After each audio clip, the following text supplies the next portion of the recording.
بسم اللہ الرحمن الرحیم۔ جب آدم علیہ السلام کو پیدا کر دیا گیا تو اللہ تعالیٰ نے ان کی پشت پر ہاتھ پھیرا۔ ہاتھ پھیرتے ہی ان کی پشت سے قیامت تک پیدا ہونے والے انسان باہر نکل آئے۔ آدم کی تمام اولاد ان کے سامنے ظاہر ہو گئی، اور یہ بات نہایت وضاحت اور صراحت کے ساتھ قرآن مجید اور احادیث مبارکہ میں موجود ہے۔ مسلم بن یسار رحمت اللہ علیہ بیان کرتے ہیں کہ سیدنا عمر بن خطاب رضی اللہ عنہ سے کسی نے اس آیت کریمہ کے بارے میں پوچھا، وَإِذْ أَخَذَ رَبُّكَ مِن بَنِي آدَمَ مِن ظُهُورِهِمْ ذُرِّيَّتَهُمْ وَأَشْهَدَهُمْ عَلَىٰ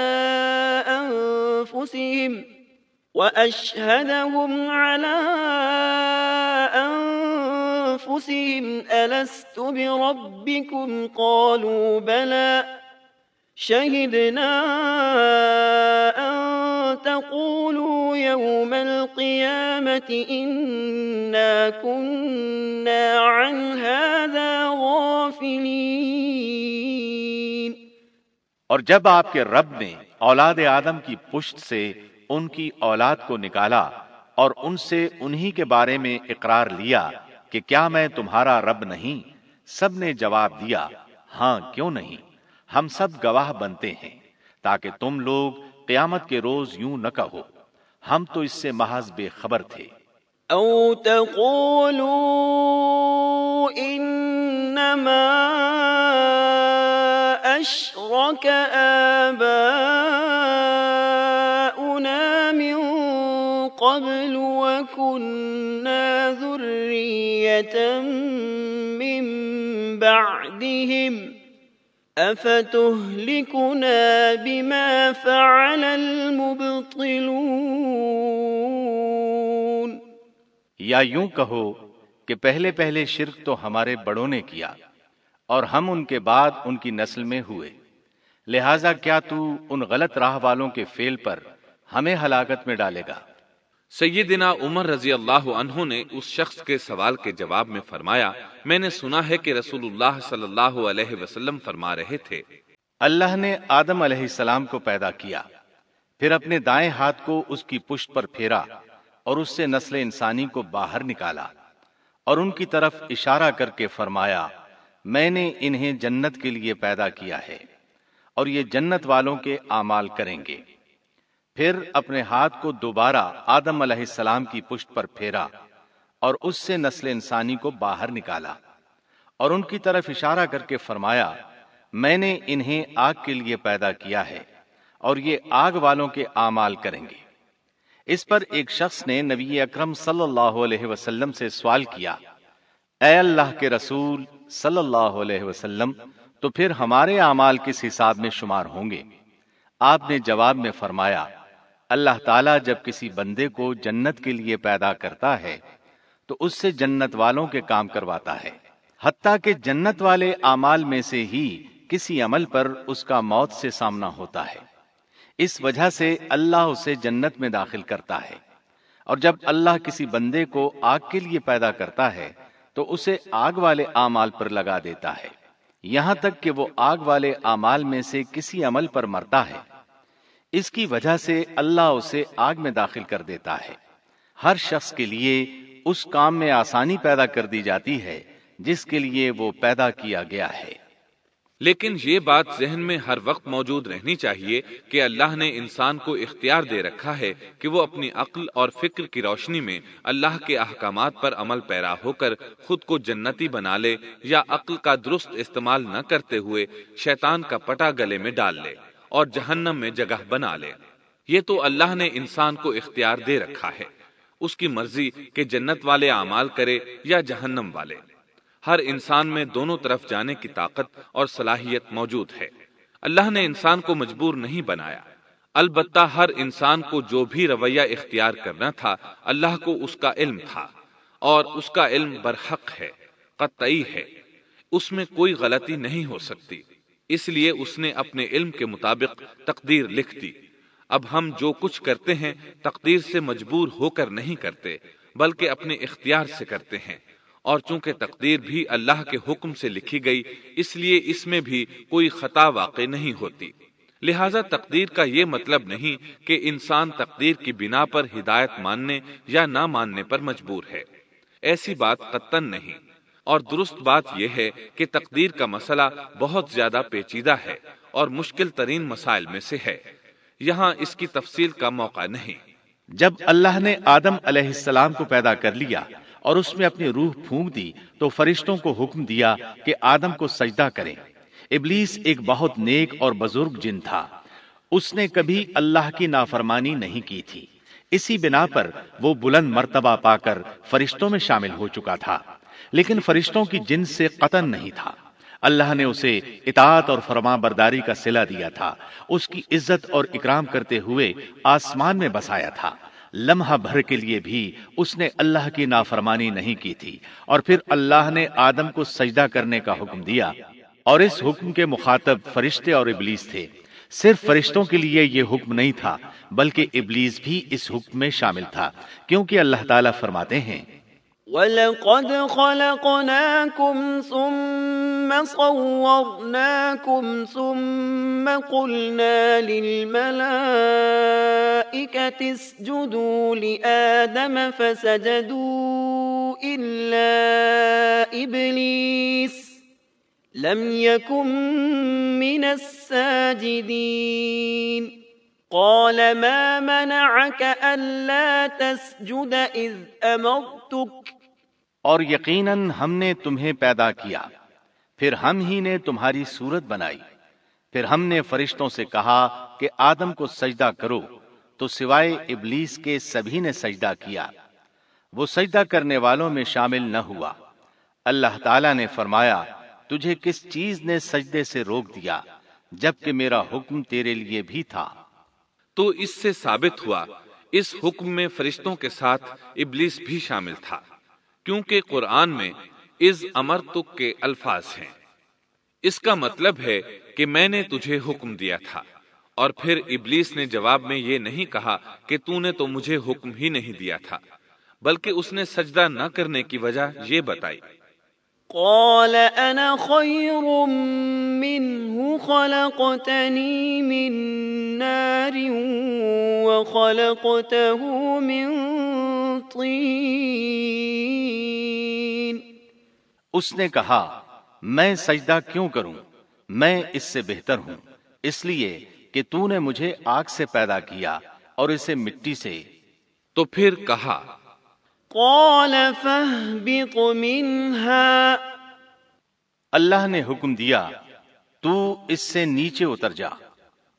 غرض جب ابلیس نے نافرمانی کی، سرکشی اور تکبر کا مظاہرہ کیا، تو اس وقت اللہ تعالیٰ اور اس کے درمیان مکالمہ ہوا۔ اللہ نے اس کی سرکشی دیکھ کر اسے سزا دیتے ہوئے فرمایا، قال فاهبط منها فما يكون لك أن تتكبر فيها فاخرج إنك من الصاغرين قال أنظرني إلى يوم يبعثون قال إنك من المنظرين قال فبما أغويتني لأقعدن لهم صراطك المستقيم ثم لآتينهم من بين أيديهم ومن خلفهم وعن أيمانهم وعن شمائلهم ولا تجد أكثرهم شاكرين۔ اس جنت سے اتر جا، تجھے کوئی حق حاصل نہیں کہ تو اس جنت میں رہ کر تکبر کرے۔ ابلیس نے جواب میں کہا، مجھے قیامت کے دن تک مہلت دے دیجئے، یعنی اتنی لمبی عمر دے دیجئے کہ میں قیامت تک زندہ رہوں، موت نہ آئے۔ اللہ نے فرمایا، تجھے مہلت دے دی گئی لیکن ایک وقت مقررہ تک، اور جب شیطان اس طرف سے مطمئن ہو گیا کہ اسے مہلت مل گئی، تب اس نے کہا، چونکہ تو نے مجھے گمراہ کر دیا ہے، اس وجہ سے میں قسم کھاتا ہوں کہ میں انسانوں کی گمراہی کے لیے تیرے سیدھے راستے پر بیٹھ جاؤں گا، پھر ان کے آگے سے، ان کے پیچھے سے، ان کے دائیں سے، ان کے بائیں سے ان کے پاس آؤں گا، اور آپ ان میں سے اکثر لوگوں کو شکر گزار نہیں پائیں گے۔ اللہ تعالیٰ نے شیطان کا رد کرتے ہوئے فرمایا، یہاں سے ذلیل و خوار ہو کر نکل جا۔ ان میں سے جو شخص بھی تیرا حکم مانے گا میں ایسے تمام گمراہوں سے جہنم کو بھر دوں گا۔ جو انسان بھی تیرا پیروکار بنے گا وہ جہنم کا مستحق اور حقدار ٹھہرے گا۔ قرآن مجید میں دوسرے مقامات پر بھی اس گفتگو کو نئے پیرائے میں دہرایا گیا ہے۔ مثلا اللہ نے فرمایا، وَلَقَدْ خَلَقْنَا الْإِنسَانَ مِنْ صَلْصَالٍ مِنْ حَمَإٍ مَسْنُونٍ وَالْجَانَّ خَلَقْنَاهُ مِنْ قَبْلُ مِنْ نَارِ السَّمُومِ وَإِذْ قَالَ رَبُّكَ لِلْمَلَائِكَةِ إِنِّي خَالِقٌ بَشَرًا مِّن صَلْصَالٍ مِّنْ حَمَإٍ مَّسْنُونٍ فَإِذَا سَوَّيْتُهُ وَنَفَخْتُ فِيهِ مِن رُّوحِي فَقَعُوا لَهُ سَاجِدِينَ فسجد الملائكة كلهم أجمعون إلا إبليس أبى أن يكون مع الساجدين قال يا إبليس ما لك ألا تكون مع الساجدين قال لم أكن لأسجد لبشر خلقته من صلصال من حمأ مسنون قال فاخرج منها فإنك رجيم وَإِنَّ عَلَيْكَ اللَّعْنَةَ إِلَى يَوْمِ الدِّينِ یقیناً ہم نے انسان کو کھنکھناتی مٹی سے پیدا فرمایا ہے جو کہ سڑے ہوئے گارے کی تھی، اور اس سے پہلے ہم نے جنات کو لو والی آگ سے پیدا کیا۔ اور جب تیرے پروردگار نے فرشتوں سے فرمایا میں انسان کو سیاہ بدبودار کھنکھناتی مٹی سے پیدا کرنے والا ہوں، جب میں اسے پورا بنا چکوں اور اس میں اپنی روح پھونک دوں تو تم سب اس کے لیے سجدے میں گر پڑنا۔ چنانچہ تمام فرشتوں نے سجدہ کیا سوائے ابلیس کے، اس نے سجدہ کرنے والوں میں شمولیت اختیار کرنے سے صاف انکار کر دیا۔ اللہ تعالیٰ نے فرمایا اے ابلیس تجھے کیا ہوا کہ تو سجدہ کرنے والوں میں شامل نہ ہوا؟ وہ بولا میں ایسے انسان کو سجدہ نہیں کر سکتا جسے تو نے سیاہ بدبودار کھنکھناتی مٹی سے پیدا کیا ہے۔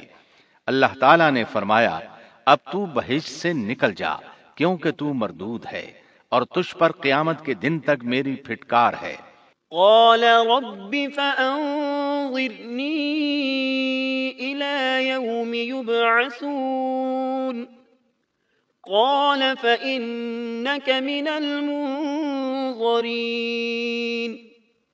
إلى يوم الوقت المعلوم قال رب بما أغويتني لأزينن لهم في الأرض ولأغوينهم أجمعين إلا عبادك منهم المخلصين قال هذا صراط علي مستقيم إن عبادي ليس لك عليهم سلطان إلا من اتبعك من الغاوين وَإِنَّ جَهَنَّمَ لَمَوْعِدُهُمْ أَجْمَعِينَ کہنے لگا اے میرے رب مجھے اس دن تک مہلت دے دے جس دن کے لوگ دوبارہ زندہ کیے جائیں گے۔ اللہ نے فرمایا اچھا اس مقررہ وقت کے دن تک تجھے مہلت دی گئی۔ کہنے لگا اے میرے رب، چونکہ تو نے مجھے گمراہ کیا ہے، مجھے بھی قسم ہے کہ میں انسانوں کے لیے زمین میں گناہوں کو خوشنما بناؤں گا اور ان سب کو بہکا دوں گا، سوائے ان کے جو تیرے منتخب اور مخلص بندے ہوں گے، وہ میرے بہکاوے میں نہیں آئیں گے۔ اللہ نے فرمایا ہاں، یہی مجھ تک پہنچنے کی سیدھی راہ ہے کہ مخلص بن جاؤ، میرے بندوں پر تجھے کوئی غلبہ نہیں ہوگا۔ البتہ جو گمراہ لوگ تیری پیروی کریں گے، یقیناً ان کے وعدے کی جگہ جہنم ہے۔ ایک اور مقام پر اللہ تعالی فرماتے ہیں وَإِذْ قُلْنَا لِلْمَلَائِكَةِ اسْجُدُوا لِآدَمَ فَسَجَدُوا إِلَّا إِبْلِيسَ قَالَ أَأَسْجُدُ لِمَنْ خَلَقْتَ طِينًا قال أرأيتك هذا الذي كرمت علي لئن أخرتني إلى يوم القيامة لأحتنكن ذريته إلا قليلا قال اذهب فمن تبعك منهم فإن جهنم جزاؤكم جزاء موفورا۔ جب ہم نے فرشتوں کو حکم دیا کہ آدم کو سجدہ کرو تو ابلیس کے سوا سب نے سجدہ کیا۔ اس نے کہا کیا میں اسے سجدہ کروں جسے تو نے مٹی سے پیدا کیا ہے؟ اچھا دیکھ لے، اسے تو نے مجھ پر فضیلت دی ہے، اگر مجھے بھی تو نے قیامت تک ڈھیل دی تو میں سوائے چند لوگوں کے اس کی اولاد کو گمراہ کروں گا۔ اس پر اللہ نے فرمایا جا، ان میں سے جو بھی تیرا فرمانبردار ہو جائے گا تو تم سب کی سزا جہنم ہے، جو پورا پورا بدلہ ہے۔ واستفزز من استطعت منهم بصوتك وأجلب عليهم بخيلك ورجلك وشاركهم في الأموال والأولاد وعدهم وما يعدهم الشيطان إلا غرورا إن عبادي ليس لك عليهم سلطان وكفى بربك وكيلا۔ ان میں سے تو جسے بھی اپنی آواز کے ساتھ بہکا سکتا ہے بہکا لے، اور ان پر اپنے سوار اور پیادے چڑھا لا، یعنی اپنے گھڑ سوار لشکر اور پیدل لشکر کو چڑھا کر لے آ، اور اپنا ہر داؤ، ہر ترکیب اور ہر اسلحہ استعمال کر لے، اور ان کے مالوں اور اولاد میں بھی شرکت کر لے، اور تو انہیں دل بہلانے والے وعدے دے لے، یعنی ان کے برے اعمال بنا سنوار کر انہیں دکھا، اور غلط خواہشات دلا، جنت، دوزخ اور دوبارہ زندہ نہ ہونے کے وعدے دے، اور ان سے شیطان کے جتنے بھی وعدے ہوتے ہیں سب کے سب سراسر فریب ہیں۔ یقیناً میرے سچے بندوں پر تیرا کوئی قابو اور غلبہ نہیں ہوگا، تیرا رب کارسازی کرنے والا کافی ہے۔ اسی طرح بہت سی آیات میں پہلی معصیت الہی کا ذکر کیا گیا ہے۔ سب سے پہلا نافرمان ابلیس ملعون تھا۔ وہ خبیث اللہ کے سامنے تکبر اور عناد سے بھرپور جواب دیتا رہا۔ اسی وجہ سے اللہ نے اسے کافر کا لقب دیا۔ کافر اسے کہتے ہیں جو نعمت کا انکار کرے۔ اللہ نے اس پر اتنا فضل و کرم اور انعام و احسان کیا کہ بلند ترین مرتبے تک پہنچا دیا، لیکن اس نے اللہ کی اس نعمت کی قدر نہ کی، پرواہ نہ کی اور کفر کا راستہ اختیار کیا۔ اللہ تعالی فرماتے ہیں إذ قال ربك للملائكة إني خالق بشرا من طين فإذا سويته ونفخت فيه من روحي فقعوا له ساجدين فسجد الملائكة كلهم أجمعون إلا إبليس استكبر وكان من الكافرين۔ جبکہ آپ کے رب نے فرشتوں سے فرمایا کہ میں مٹی سے ایک انسان کو پیدا کرنے والا ہوں، سو جب میں اسے ٹھیک ٹھاک کر لوں اور اس میں اپنی روح پھونک دوں تو تم سب اس کے سامنے سجدے میں گر پڑنا۔ چنانچہ تمام فرشتوں نے سجدہ کیا مگر ابلیس نے نہ کیا اور اس نے تکبر کیا، وہ کافروں میں سے تھا۔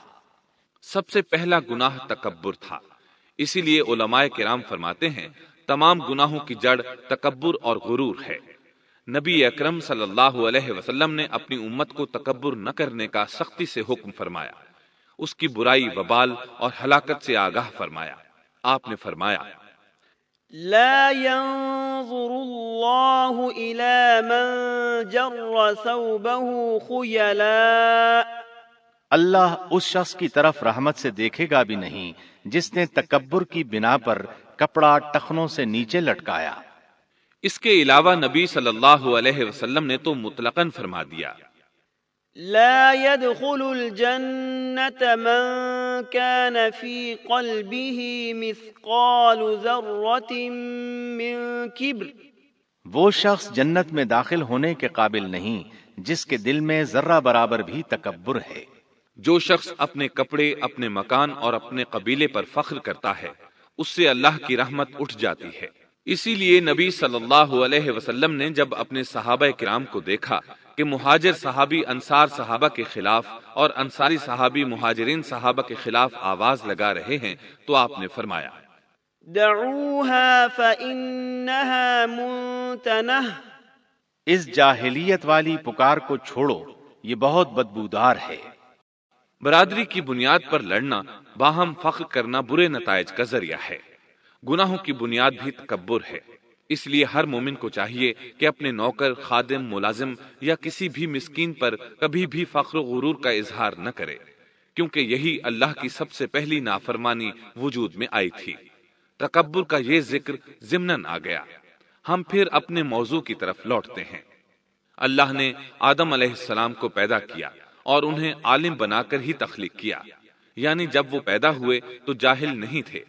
اللہ نے آدم علیہ السلام کو فرشتوں سے بھی بڑا عالم بنا کر پیدا فرمایا۔ بے شمار احادیث میں آدم علیہ السلام کی ابتدا اور ان کے علم کا ذکر موجود ہے۔ جب اللہ نے آدم میں مکمل روح ڈال دی اور وہ اپنے پاؤں پر کھڑے ہو گئے تو اللہ نے انہیں حکم دیا، جاؤ فرشتوں کی جماعت کو السلام علیکم کہو۔ آدم اور فرشتوں کی زبان عربی تھی، یہی زبان اہل جنت کی ہے۔ آدم گئے، جا کر سلام کہا، انہوں نے جواب میں کہا وعلیکم السلام ورحمت اللہ، یعنی تجھ پر اللہ کی سلامتی اور رحمت ہو۔ اللہ نے فرمایا یہ تیرا اور تیری اولاد کا آپس میں ایک دوسرے کو تحفہ اور ہدیہ ہے۔ اللہ نے آدم علیہ السلام کو ابتدا ہی میں تمام نام سکھا دیے۔ مفسرین نے ان ناموں کے بارے میں بہت بحثیں ذکر کی ہیں۔ مضبوط موقف سیدنا عبداللہ بن عباس رضی اللہ عنہما کا ہے کہ اللہ نے آدم علیہ السلام کو ہر چیز کا نام سکھا دیا تھا، مثلاً یہ پہاڑ ہے، یہ سمندر ہے، یہ پرندہ ہے، یہ درخت ہے وغیرہ۔ وہ آسمان اور زمین کی ہر چیز کا نام جانتے تھے۔ یہ علم کیسا تھا، انسان نے کس طرح ہر چیز کا نام پہچان لیا۔ یقیناً اللہ انسان میں یہ طاقت پیدا کر سکتا ہے کہ وہ ہر علم کا احاطہ کر سکے۔ اللہ نے آدم علیہ السلام کو ہر چیز کا نام اور اس کی صنعت اور کام بھی معلوم کرا دیا۔ آگ، لوہے، لکڑی، غرض ہر چیز کا نام اور استعمال ذہن میں ڈال دیا۔ وہ کس قدر عظیم علم سے بہرور ہوئے، سبحان اللہ۔ بہرحال اللہ نے آدم علیہ السلام کو صرف شکل و صورت اور تخلیق ہی میں بلند مرتبہ عطا نہیں کیا تھا، بلکہ عقل و علم کے لحاظ سے بھی بلند درجے اور مقام پر فائز کیا تھا، جیسا کہ اللہ تعالیٰ فرماتے ہیں وَعَلَّمَ آدَمَ الْأَسْمَاءَ كُلَّهَا ثُمَّ عَرَضَهُمْ عَلَى الْمَلَائِكَةِ۔ اللہ نے آدم علیہ السلام کو ہر چیز کا نام سکھا دیا، پھر ان چیزوں کو فرشتوں پر پیش کیا اور فرمایا أنبئوني بأسماء هؤلاء إن كنتم صادقين۔ مجھے ان چیزوں کے نام بتاؤ اگر تم سچے ہو۔ مطلب یہ کہ تم اپنے دعوے میں کہاں تک سچے ہو؟ جب آدم کی تخلیق ہوئی تو تم نے کہا تھا اللہ جو چاہے پیدا کر لے، قسم ہے وہ ہم سے زیادہ معزز اور عالم نہیں ہوگا۔ اس دعوے میں اگر تم سچے ہو تو ذرا ان اشیاء کے نام تو بتاؤ۔ اللہ تعالیٰ نے آدم علیہ السلام کا زیادہ معزز ہونا، مکرم ہونا اور علم و معرفت والا ہونا واضح کرنے کے لیے فرشتوں کو حکم دیا کہ آدم علیہ السلام کو سجدہ کریں۔ یہ سجدہ تعظیمی تھا، عبادت والا سجدہ نہیں تھا۔ سجدہ تعظیمی پہلے وقتوں میں جائز تھا لیکن اب حرام ہے۔ اسی لیے تو یعقوب علیہ السلام، ان کی بیوی اور 11 بیٹوں نے یوسف علیہ السلام کو سجدہ کیا تھا۔ بہرحال فرشتوں نے آدم علیہ السلام کو سجدہ کیا۔ اس سے معلوم ہو جاتا ہے کہ کون زیادہ عزت اور عظمت والا ہے۔ یقیناً آدم علیہ السلام زیادہ شرف اور منزلت کے حقدار ٹھہرے۔ جب اللہ تعالیٰ نے ان کی عزت، تکریم اور تعظیم ثابت فرما دی، تب علم و معرفت میں ان کی برتری ثابت کرنے کے لیے فرمایا اگر تم اپنے قول میں سچے ہو تو ان چیزوں کے نام بتاؤ۔ تب فرشتوں نے کہا قالوا سبحانك لا علم لنا إلا ما علمتنا إنك أنت العليم الحكيم قال يا آدم أنبئهم بأسمائهم فلما أنبأهم بأسمائهم قال ألم أقل لكم إني أعلم غيب السماوات والأرض وأعلم ما تبدون وما كنتم تكتمون۔ فرشتے کہنے لگے اے اللہ تو پاک ہے، ہمیں تو صرف اتنا ہی علم ہے جتنا تو نے ہمیں سکھا رکھا ہے، مکمل حکمت و علم والا تو ہی ہے۔ اللہ تعالیٰ نے آدم علیہ السلام سے فرمایا اے آدم تم ان فرشتوں کو ان چیزوں کے نام بتاؤ۔ آدم ہر چیز کا نام بتانے لگے، کسی جگہ بھی انہوں نے غلطی نہیں کی۔ جب انہوں نے فرشتوں کو تمام چیزوں کے نام بتا دیے تو اللہ تعالیٰ نے فرشتوں کو مخاطب کر کے کہا کیا میں نے تمہیں پہلے ہی نہیں کہہ دیا تھا کہ زمین اور آسمان کا غیب میں ہی جانتا ہوں، اور میرے علم میں ہے جو تم ظاہر کر رہے ہو اور جو چھپا رہے ہو۔ یہاں ذہن میں سوال ابھرتا ہے کہ فرشتے کیا چھپا رہے تھے؟ وہ راز والی بات یہی تھی کہ اللہ ہم سے زیادہ معزز اور عالم مخلوق پیدا نہیں کرے گا۔ واضح رہے ہم آپ کو صرف واقعات ہی نہیں سنا رہے، صرف سیرت اور تاریخ ہی بیان نہیں کر رہے، بلکہ قرآن بھی پڑھ پڑھ کر سنا رہے ہیں۔ اور قرآن کو اس وقت تک سمجھنا محال ہے جب تک کہ ان واقعات کی تفصیل موجود نہ ہو۔ خیر، اس کے بعد اللہ تعالیٰ نے اما حوا کو پیدا فرمایا۔ انہیں آدم علیہ السلام کے فوراً بعد پیدا نہیں فرمایا، بلکہ آدم علیہ السلام نے کافی عرصہ جنت میں تنہا بسر کیا، اور حدیث میں ہے کہ وہ وحشت محسوس کرتے تھے، تنہائی کو شدت سے محسوس کرنے لگے تھے۔ آخر کار ایک روز جب وہ سو رہے تھے تو اللہ تعالیٰ نے ان کی بائیں پسلی سے اما حوا علیہ السلام کو پیدا فرمایا اور آدم علیہ السلام کا ہم سفر بنا دیا۔ اللہ فرماتے ہیں يا أيها الناس اتقوا ربكم الذي خلقكم من نفس واحدة وخلق منها زوجها۔ اے لوگو اپنے اس پروردگار سے ڈر جاؤ جس نے تم سب کو ایک ہی جان سے پیدا کر ڈالا، اور اس جان یعنی آدم علیہ السلام سے ان کی بیوی کو پیدا کیا۔ آدم علیہ السلام کے وجود ہی سے حوا کا وجود بنایا گیا، وہ کوئی الگ مخلوق نہیں تھی۔ جب آدم علیہ السلام بیدار ہوئے تو انہوں نے اپنے قریب ایک عورت کو بیٹھے دیکھا۔ پوچھنے لگے تم کون ہو؟ حوا علیہ السلام نے کہا عورت۔ آدم علیہ السلام نے پھر پوچھا تجھے کس لیے پیدا کیا گیا ہے؟ وہ بولی آپ کے لیے، تاکہ آپ مجھ سے سکون اور انس حاصل کریں۔ جب فرشتوں نے آدم علیہ السلام کو ایک عورت سے باتیں کرتے دیکھا تو کہنے لگے اب ایک اور نئی مخلوق پیدا کی گئی ہے۔ آدم علیہ السلام نے ان مخلوقات کا نام تو بتا دیا تھا جو مشہور و معروف تھیں، ان کا نام پوچھنا چاہیے۔ انہوں نے آدم علیہ السلام سے سوال کیا، انہوں نے فوراً جواب دیا حوا، اس لیے کہ اللہ نے تو آپ کو ہر چیز کا نام سکھا دیا تھا۔ فرشتوں نے کہا ان کا نام حوا کیوں رکھا گیا ہے؟ آدم علیہ السلام نے جواب دیا اس لیے کہ اسے ایک زندہ چیز سے پیدا کیا گیا ہے، حیات کی نسبت سے حوا نام رکھا گیا۔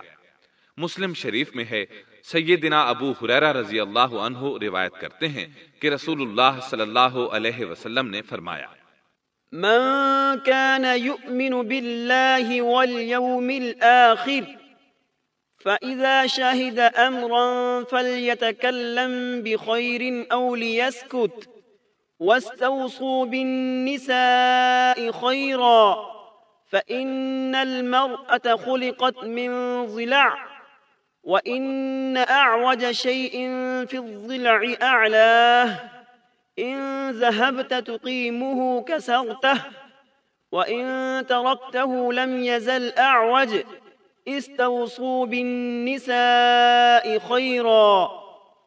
جو شخص اللہ اور آخرت کے دن پر ایمان رکھتا ہے، جب وہ کسی معاملے کے لیے حاضر ہو تو بھلائی والی بات کرے یا خاموش رہے، اور عورتوں کے بارے میں بھلائی کی وصیت حاصل کر لو، یعنی ان کے ساتھ اچھا سلوک کرو، کیونکہ عورت پسلی سے پیدا کی گئی ہے اور پسلی میں زیادہ ٹیڑھا حصہ اوپر والا حصہ ہوتا ہے۔ اگر تم اس کو سیدھا کرنا چاہو گے تو توڑ ڈالو گے، اور اگر اس کو چھوڑ دو گے تو وہ اسی طرح ہمیشہ ٹیڑھی رہے گی۔ عورتوں کے بارے میں بھلائی کی وصیت حاصل کر لو۔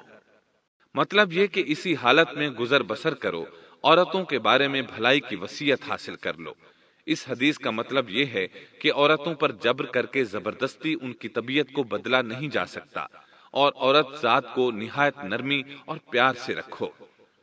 ان کی طبیعتوں میں ٹیڑھا پن ہے، وہ کبھی جذبات سے مغلوب ہو جاتی ہے اور عقل کھو بیٹھتی ہے۔ اگر کوئی اسے سیدھا کرنا چاہے تو اس سے لا تعلقی، دوری اور طلاق کی نوبت آ جائے گی۔ اگر اسے چھوڑ دو گے تو ٹیڑھا پن برقرار رہے گا۔ مرد کو بہت حوصلے سے اس صورتحال کو سنبھالنا چاہیے۔ احادیث میں سیدنا ابراہیم علیہ السلام کی زوجہ سیدہ سارہ علیہ السلام کا قصہ موجود ہے۔ وہ حوا علیہ السلام کے بعد کائنات کی سب سے زیادہ خوبصورت عورت تھی۔ احادیث سے یہ اشارہ ملتا ہے کہ حوا علیہ السلام ابتدائے انسانیت سے لے کر قیامت تک پیدا ہونے والی تمام عورتوں میں خوبصورت تھیں۔ اب ابلیس لگا اپنے وسوسے شروع کرنے۔ آدم اور حوا علیہ السلام دونوں اللہ کے حکم سے جنت میں تھے کہ شیطان نے انہیں پھسلانے کی کوشش شروع کر دی۔ اللہ تعالیٰ فرماتے ہیں، وَقُلْنَا يَا آدَمُ اسْكُنْ أَنْتَ وَزَوْجُكَ الْجَنَّةَ وَكُلَا مِنْهَا رَغَدًا حَيْثُ شِئْتُمَا۔ اور ہم نے کہہ دیا اے آدم، تم اور تمہاری بیوی جنت میں رہو اور جہاں سے چاہو با فراغت کھاؤ۔ جنت بھی کیسی؟ اللہ فرماتے ہیں، وَجَنَّةٍ عَرْضُهَا السَّمَاوَاتُ وَالْأَرْضُ، وہ جنت کہ جس کی چوڑائی ہی آسمانوں اور زمین کے برابر ہے۔ سو اس جنت میں سے جو چاہو سو کھاؤ، کچھ بھی منع نہیں سوائے ایک درخت کے، چنانچہ ارشاد ہوا، وَقُلْنَا يَا آدَمُ اسْكُنْ أَنْتَ وَزَوْجُكَ الْجَنَّةَ وَكُلَا مِنْهَا رَغَدًا حَيْثُ شِئْتُمَا وَلَا تَقْرَبَا هَذِهِ الشَّجَرَةَ فَتَكُونَا مِنَ الظَّالِمِينَ۔ اور ہم نے کہا اے آدم، تم اور تمہاری بیوی جنت میں رہو، پھر جس جگہ سے چاہو با فراغت کھاؤ، اور اس درخت کے پاس مت جاؤ ورنہ ظالموں میں سے ہو جاؤ گے۔ ایک اور جگہ فرمایا، وَإِذْ قُلْنَا لِلْمَلَائِكَةِ اسْجُدُوا لِآدَمَ فَسَجَدُوا إِلَّا إِبْلِيسَ إبليس أبى فقلنا يا آدم إن هذا عدو لك ولزوجك فلا يخرجنكما من الجنة فتشقى إن لك ألا تجوع فيها ولا تعرى وأنك لا تظمأ فيها ولا تضحى۔ اور جب ہم نے فرشتوں سے کہا کہ آدم کو سجدہ کرو تو ابلیس کے سوا سب نے سجدہ کیا۔ ابلیس نے انکار کیا تو ہم نے کہا اے آدم یہ تیرا اور تیری بیوی کا دشمن ہے، خیال رکھنا ایسا نہ ہو کہ وہ تم دونوں کو جنت سے نکلوا دے اور تو مصیبت میں پڑ جائے۔ یہاں تو تجھے آرام ہے، نہ تو بھوکا ہے اور نہ ننگا، اور نہ تو یہاں پیاسا ہوتا ہے، نہ دھوپ سے تکلیف اٹھاتا ہے۔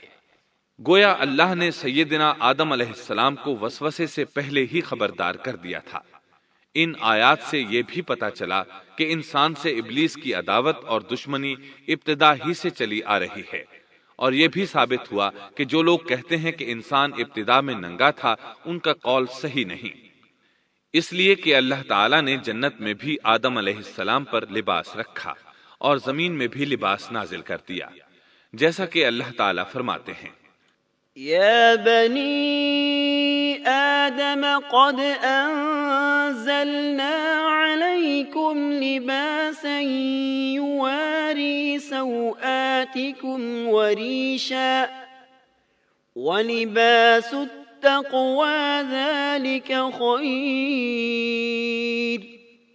اے آدم کی اولاد، ہم نے تم پر لباس کو نازل کیا جو تمہاری شرمگاہوں کو چھپاتا ہے اور زینت کا سبب بھی ہے، اور تقوی کا لباس اس سے بھی بہتر ہے۔ لہٰذا آدم ابتدا میں ننگے نہیں تھے، انہیں تو ننگے پن کا علم ہی نہیں تھا، نہ ہی ان کی بیوی کو برہنہ ہونے کا علم تھا۔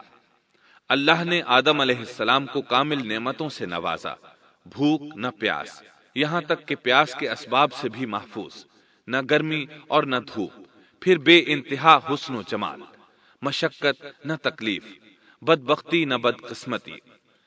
آدم اور حوا علیہ السلام کے دلوں میں وسوسہ ڈالنے کے بارے میں بھی قرآن نے روشنی ڈالی ہے۔ فوسوس لهما الشیطان، پھر شیطان نے ان دونوں کے دلوں میں وسوسہ ڈالا۔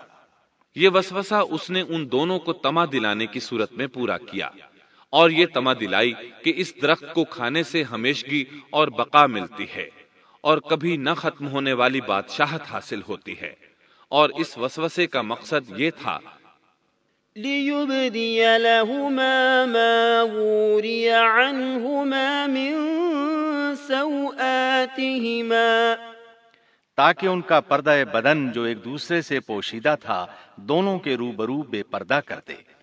ان کی شرمگاہوں کو ننگا کرنے کے لیے اس نے ایسا کیا۔ وہ دونوں کپڑے میں ملبوس تھے، ستر ڈھانپ رکھا تھا۔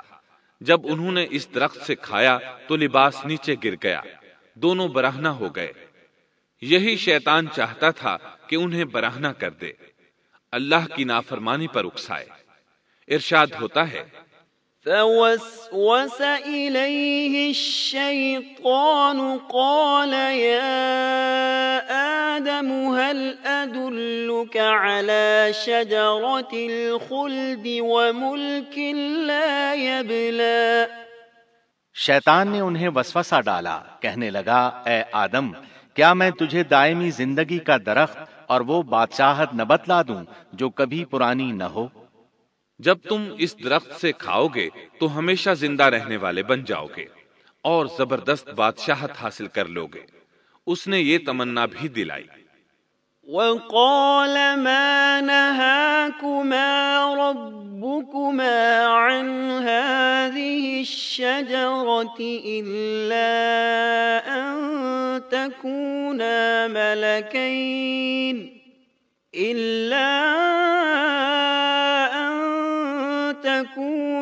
ملكين أو تكونا من الخالدين۔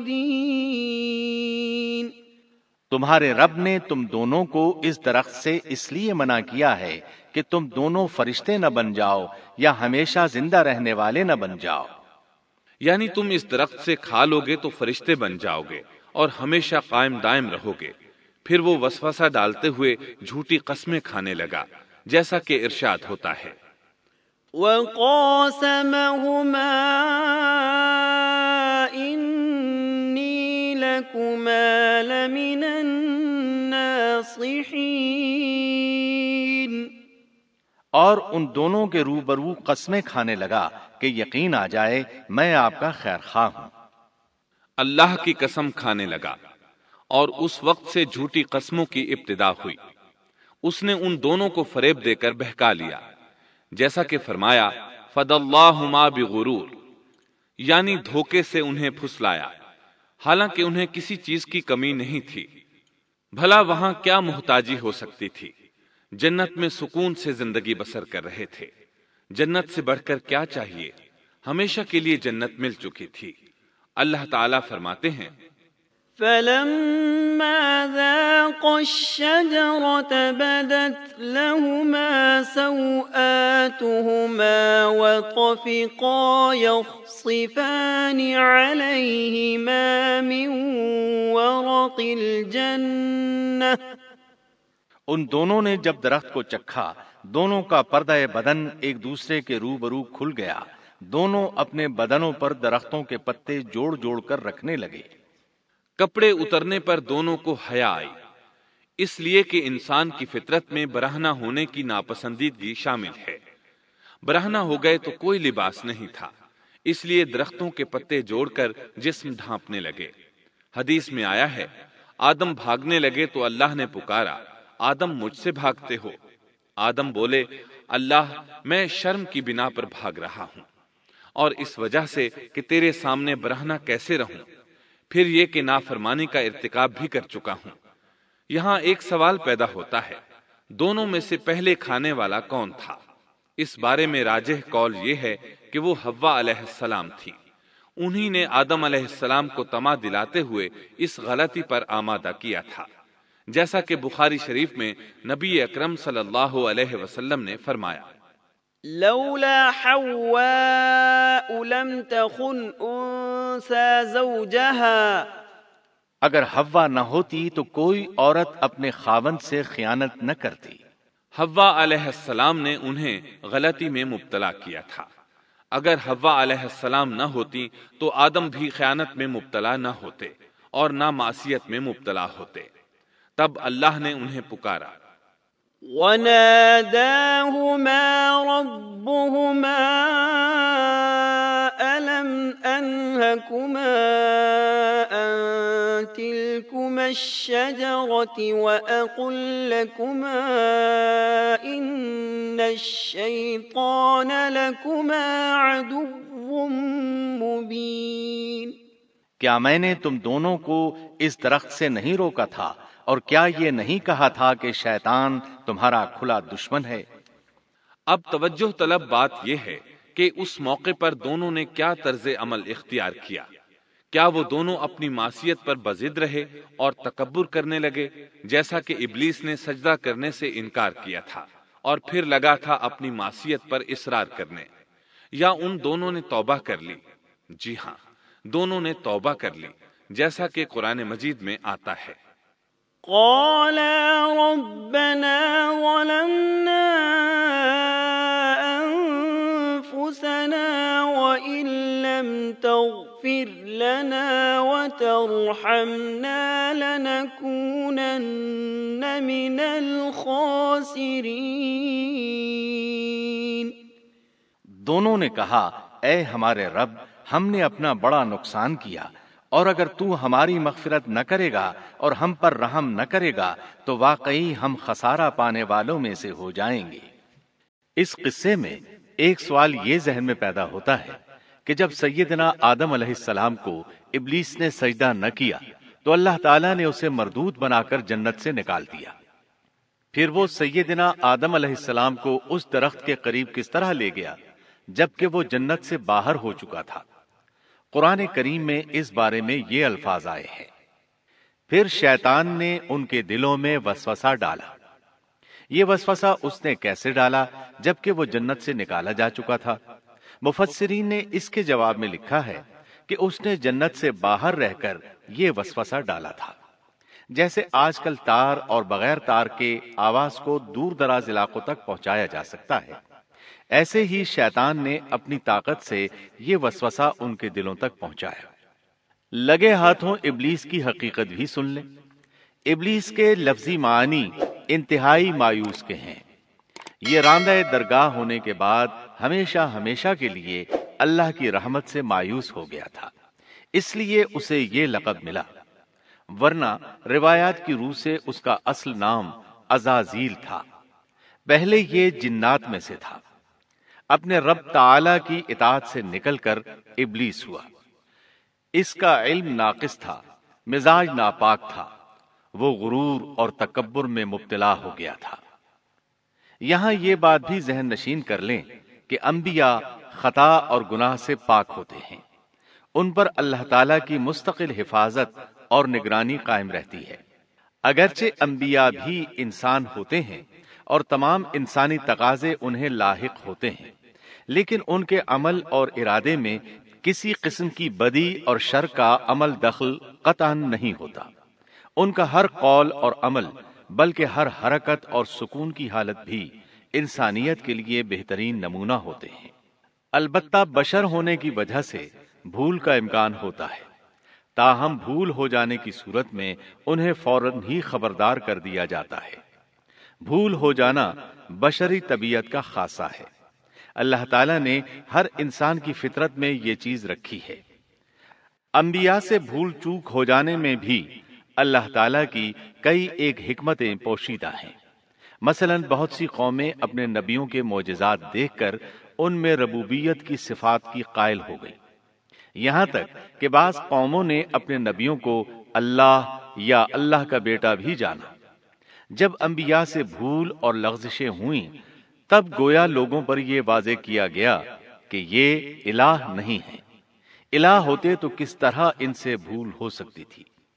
اس سے یہ بتانا بھی مقصد تھا کہ انبیاء انسان ہی ہوتے ہیں، کوئی ماورائی مخلوق نہیں ہوتے۔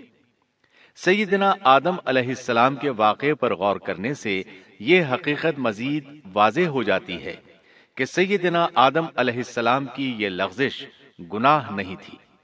ممنوع درخت کا پھل کھاتے ہی سیدنا آدم علیہ السلام اور اماں حوا کا لباس اتر گیا تھا۔ اس لباس کے بارے میں مفسرین نے لکھا ہے کہ وہ لباس دراصل نور کا تھا، یعنی وہ جنت کا خاص لباس تھا جو صرف اسی عالم میں پہنا جا سکتا ہے۔ اللہ تعالیٰ نے اپنے فضل و کرم سے جنت میں ان کی ستر پوشی کا انتظام فرما دیا۔ امید کرتا ہوں کہ آپ کو آج کی ویڈیو پسند آئی ہوگی۔ ویڈیو کو لائک ضرور کریں تاکہ ہم آپ کے لیے مزید اچھی ویڈیوز لاتے رہیں، اور دوستوں کے ساتھ شیئر کرنا بھی مت بھولیں۔ ملتے ہیں